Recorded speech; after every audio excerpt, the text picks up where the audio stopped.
Hey, welcome back to another episode of the Loan Officer Leadership Podcast. I'm your host, Steve Kiles. We are powered by the Mortgage Marketing Animals, and you are listening to the right episode if you wanted to learn more about how to utilize a VA, a virtual assistant, to help you grow your business in 2022. I've got a good friend and Freedom Club member, Brian Mozley, with us. What's up, Brian?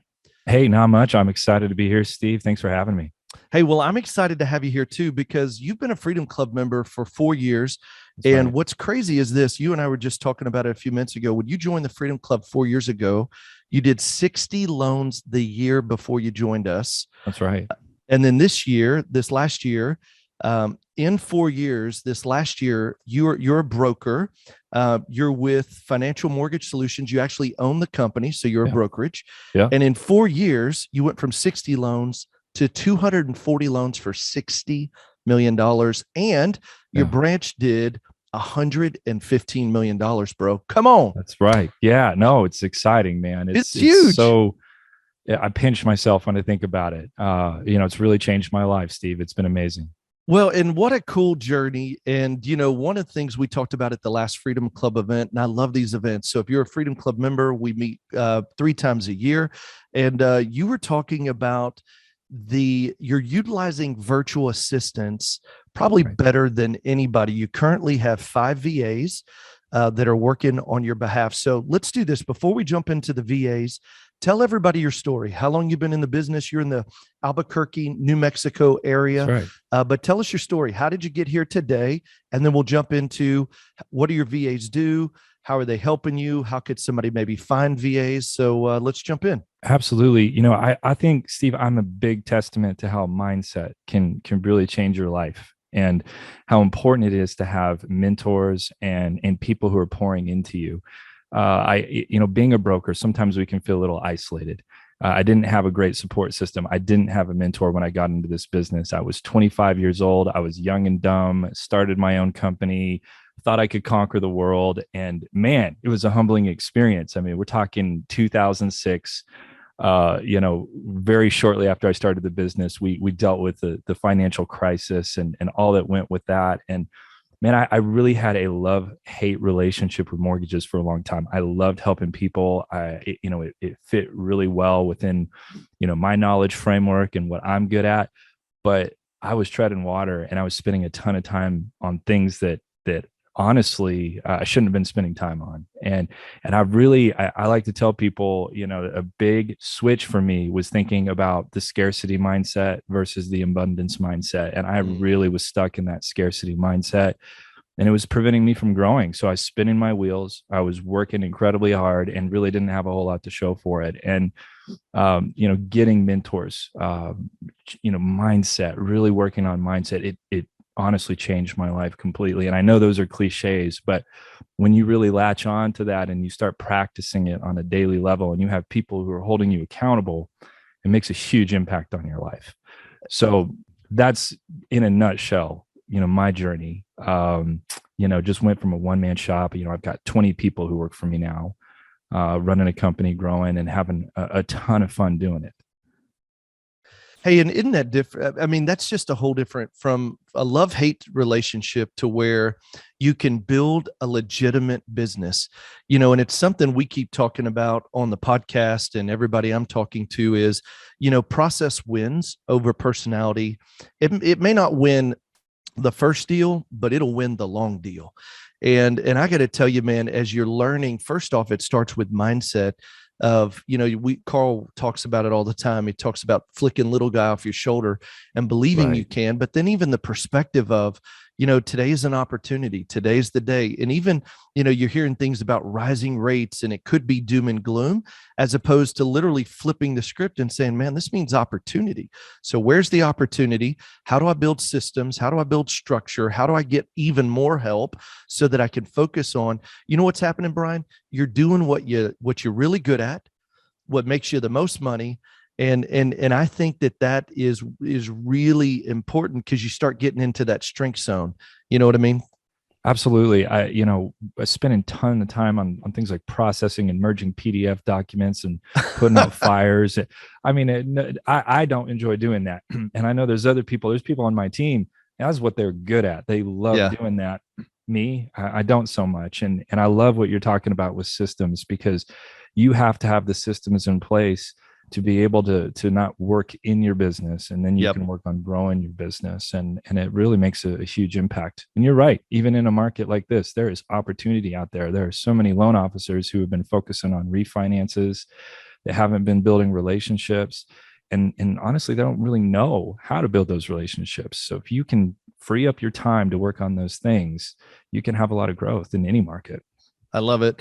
Hey, well, let's talk about your journey with VAs. So to Yeah. now have 5 virtual assistants working on your behalf, let's start with the journey. How many years ago did you start testing the waters with virtual assistants?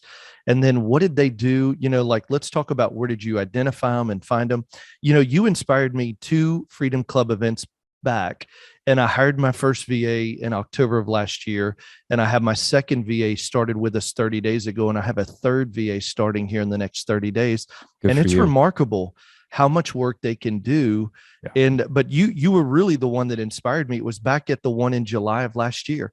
I remember talking, and man, I just thought, dude, there's got to be a better way. I hired the first, I've got 2, and I'm moving on to a third. So you do tell us about that. Tell people that are listening, how many years ago, what led you to using a virtual Yeah. assistant, and what do they do? I'd be happy to share. And by the way, good job implementing on that. That's amazing. Yeah, way to go. Is something's better than nothing, right? And That's it. yeah. So look, I kind of stumbled into this, honestly, Steve. I had, it was in my brain. Gosh, it'd be great to have a VA. I knew of a few other people. Richard Smith in the Freedom Club, does a lot with VAs, and it was something I really just was intrigued by. But honestly, before the pandemic, we were all working in the office. I didn't have an employee that was outside of the Albuquerque area. And it was a huge light switch for me when the pandemic hit. About, we just went remote, and we embraced it. So I've got loan partners in Pennsylvania, in Massachusetts, in Florida, Tennessee. I've got staff in Albuquerque, but we've really just spread out. And what I love about that is, there's just so much talent that opens up to you when you are able to do that. So for us, we kind of stumbled into it. I had an opportunity. There was someone else in the Freedom Club who, unfortunately, they had another venture going on, and that was coming to an end. And so they actually had a couple virtual assistants. They're like, "Hey, does anybody want these people? They're amazing." I was like, "Me, sign me up, please." And I really thought, I'm just going to go in. I'm going to start with one, and that's going to be it. And I did the interviews, and I was like, wow, there's a ton of opportunity here. And so I actually brought on both of them. And it was within just a few months that I actually had 4 virtual assistants, because the need, it just, we saw how we could execute this, and we just needed more help. So I love it. It was kind of an accident, honestly. Well, and sometimes the best ways, that's the way it happens. It's almost like you stumble into it, and then it's like, okay, as I'm stumbling, let me figure it out. So um, let's talk about what are you bringing them in for? So what Sure. is a virtual assistant doing? How are they lifting for you? Let's just focus on one, and then we can talk about why you brought in a second one. Okay. And I know you hired them both, but I'm just saying, Yeah. most listeners don't have any. Right. What's something that a VA could do immediately to lift the loan officer to the next level, so they're focused on what they love to do, what they're the best at, and makes them the most money? Yeah, there's really a couple different directions we can go with this. I think where I'll start with is someone that you can have on the phones, because I think that translates to pretty much any loan officer, regardless of whether you're a broker, whether you're running a branch, or whatever you're doing. Having help on the phone is huge, and there's so many different directions you can go with that. And I think what a lot of people think of first off is, gosh, I could have someone who could help me with making some phone calls, but whether it's phone calls to realtors, or phone calls to my database, or someone who can help me with social media. We kind of think about that stuff, but really what intrigued me most was I had a pain point in lead follow-up, and making sure that we were doing a great job of communicating with our leads and keeping our realtors updated on what we were doing. And that was kind of the thing that would keep me up at night. And I know that sounds kind of dumb, but you get a lead in from a realtor, maybe it's a new realtor or someone you have a good relationship with, and you follow up with this lead 2 times, and then all of a sudden it's kind of crickets, and you're on to the next thing. And because it's just rapid fire, right? Especially in 2020, 2021, we were trying to keep up with all the leads. So all of a sudden I'm thinking, oh shoot, what happened to Carl's lead? What, oh my gosh, like, did we follow up with him? And then, I'm making a note to myself, and then I'm following up with my team the next day about it. So for me, having someone who could handle lead intake and basically be like a customer care position for my realtors, that was the fastest implementation that we had on that. So number one, I have two virtual assistants now, but Jill was my first hire, and I hired her to be a backup on my phone. I was paying a ton to an answering service. I was getting very, marginal feedback on it. It's effective, it works, but they're asking for their name every single time. They don't recognize the person on the line. So I put Jill as a backup for my loan partners and myself on the phone. That was the very first thing we did. And then we use communication channels for her to leave correspondence with us to get back to these people. And that was very effective. And then the second step on that was she basically takes every single lead that we get. She gets us an online loan app. And then every day she is updating the realtor on how it's going with that lead. So I made an agreement with my realtors, Steve. We're going to reach out 5 times. We're going to call, email, text. If we do not get any response, if it's crickets, do I have permission to give you a call and basically get your help in following up with this lead? I just didn't want leads kind of hanging out in the middle of nowhere. We wanted a yes or a no. We want to get it off of our plate somehow. So she calls and updates 5 days if there's no response. And then she reaches back out to him and says, hey, would you mind following up with this lead? We've tried 5 times and we've had no success. Could you help us out?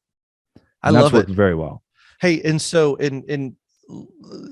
they're helping to answer the phone. They're like your VA Jill, she's literally taking the first lead call, getting them to complete the application, and then I would assume she's scheduling a consultation. Is that right? That's exactly right. And so she's effectively doing that. And this has got to be a question some people are going to ask. Does she have an accent, or is it, do they realize she's from the Philippines, or do they, or is it something where it's like, no, they really can't tell? Honestly, I could get Jill on here with us right now. You would have no idea that she's in the Philippines. Her English is amazing. My other VA that I have work on this, Danielle, same thing. They just incredible English. Yeah. And so I don't think it's a deal killer if there is a little bit of an accent, but their English is great. Yeah. Well, and here's the great thing is they're essentially assimilating into your team. And they're not just, some people think of VAs as like hired guns, but these are people that are really showing up to your team meetings. The agents get to know them. They like them. They trust them, just like they like and trust you. So that's a big deal. Yeah, you nailed it when you said, and I've seen that where it's kind of a hired gun. Yep. They're not integrated with the rest of the team. They're out of the systems. They're out of the process. And that's, if you think about it, it's a really isolating thing for a virtual assistant. I mean, in the Philippines, especially, they're working in the middle of the night. And that's how our hours translate. There's not a whole lot of social interaction there. Get them involved in your culture. Get them involved in your team. I mean, it's no different from one of my loan partners who's out of state working remotely to one of my virtual assistants in the Philippines. They're a part of the team. What they do is integral to our success, and it's important. So they're a part of our culture. Hey, and listen, I took that away from you, Erwin and now May. So I have 2 people, and that's exactly what they do. Every morning, they're a part of the team meeting that's from 8:30 to 9. It's been a huge win because they're not hired guns. They're actual team members. That's huge, brother. Hey, okay. So somebody's saying, well, cool. What else can a VA do? So they can take inbound calls. They can share some of the things your VA is doing. Well, Jill and Danielle, it's really a multiple front thing. First of all, and this is another thing, kind of talking about the hired gun aspect of this. It's really easy to just say, I want a virtual assistant who's going to make outbound phone calls. And I want them doing that 8 hours a day, 40 hours a week. I mean, guys, that's tough. I mean, that's a tough job. You're doing the same thing over and over and over in the middle of the night with no social interaction with the team. That's tough. So what we do with Jill and Danielle is we switch them on and off. So while Jill is the backup on the phones and maybe getting back to realtors and having leads come in, taking messages, just making sure our communication is good. Danielle, I've got her on phone burner and I've got her making outbound phone calls to realtors or to the database. And we do that in about 2 hour slots, and then they switch. And that way it they could get a little bit of a break. There's a little bit of a change of pace. They're people And too, man. I know it. yeah, They're not robots and machines, so they're more effective when it's in time blocks. absolutely. Yeah. Time blocking is huge. So, we get through a lot of outbound phone calls by doing it that way because they're getting a break and they're rejuvenated. And when they get back on there, they're ready to go. And then, they got that change of pace, working on leads, helping us with having good response and communication with realtors and the team. So that's primarily their focus. And, we've expanded this a little bit though, Steve, because, 40 hours of having someone being able to do outbound phone calls in a week, that's a lot of calls that can get made. Mm-hmm. So, this is just something to plant the seed here, guys. You could actually probably help your realtors with marketing to their database. So we've got realtor relationships. I've got their entire database. Wow. And we make phone calls on behalf of the realtor. Jill just say, I'm on so-and-so's team. He was thinking about you. He asked me to reach out, check on you and see how you're doing. And we do the same exact scripting that we do with our database. And we're getting our realtors, dude, that's such a great opportunities. idea. What a great idea. Yeah. So, when I'm sitting down talking to a realtor, it's really easy to just say, hey, we got great customer service and we get loans closed on time. But, I like to think that should be the given, right? We should all be at that level. My conversations are more about how can I help you grow your business? What are you doing to bring in business and how can I help? And it's a really natural, easy conversation to have with someone. So that's been a huge success for us. I love it. Hey, and one thing that we've been doing too. So Erwin, who is going to head up more of the VA stuff, I got a great guy on the back end, and he is a VA himself out of the Philippines. However, I'm hearing people in South America. They're you can, wherever you can find a great VA, it's a great tool. But one of the things we're doing is creating a daily success plan to where like Mondays are booking the appointments for the agents. We're doing the same exact process we would as a loan officer. But I'll tell you this, she made 200 and something outbound calls last week and was not last week, one of the days when she was working on old leads, Brian. And that was a lot. These are all the old leads from 2019, 2020, and 2021. So there's a day of the week our virtual assistant is calling old leads that never closed. And guess what? She woke up to and we're able to get them scheduled. And it's like, you know what? It's amazing. Every 2 waking up leads helps. So we're doing database, we're doing old leads. But I do agree with you. They can't call. And I'd say even 4 hours is a lot a day. 2 to 4 hours is probably max. And then utilize them for other things. Absolutely. Yeah. And we have our VAs do lead intake as well. So I mean, they're getting the loan apps, but what it does is it creates something that's repeatable, where we have a system where it happens the same way every time. That's that sweat, brother. Yep. Yeah. So what, our VAs actually get the loan apps in, and then they turn around and they assign them to our loan partners. And, we use a communication channel called Slack to do that. Yep. We have a specific channel called lead intake. And every time a lead comes in, the virtual assistant puts the contact information, who it was referred by, any important notes on there, and then they assign that to one of my loan partners. And we found the huge thing on this is it's not off their plate until the loan partner acknowledges it. You have to have that 2-way communication. You can't just send it off into the void, expect that it gets done, mistakes happen. So it's, you got to always have that acknowledgement. Yes, I got it. I'm working on it. I love it. So, hey, we've only got a couple more minutes left, but talk about some of the other things that the VAs can do. Yeah. So, and this might be a little bit more mortgage broker specific, but I think there could be things even within a, traditional like mortgage bank branch that this could work. I have 2 virtual assistants who are back end support. So Hazel is my, I guess you could say, virtual office manager. Okay. So she helps us with lender broker recertifications, LOS seats. She helps us with the CRM.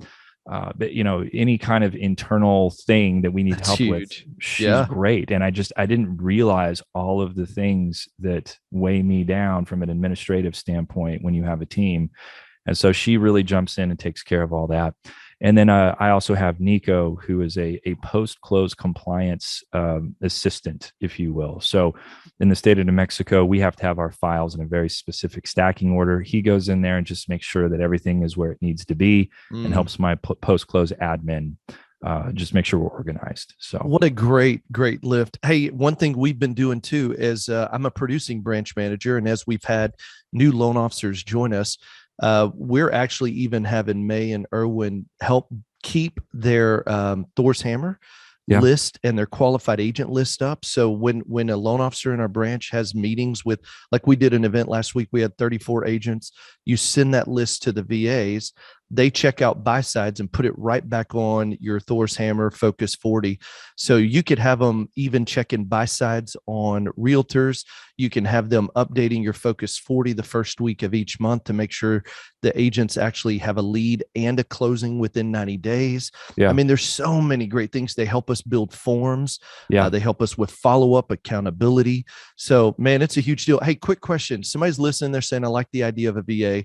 What are you spending on average for a VA? And I know it's not exact for everybody, but what's kind of a range? And then is there a place you would recommend them going to, see if they can find VAs? Yeah. So you're looking anywhere from, I would say, $5 an hour to $6.50 an hour. So translates to right around $800 a month usually.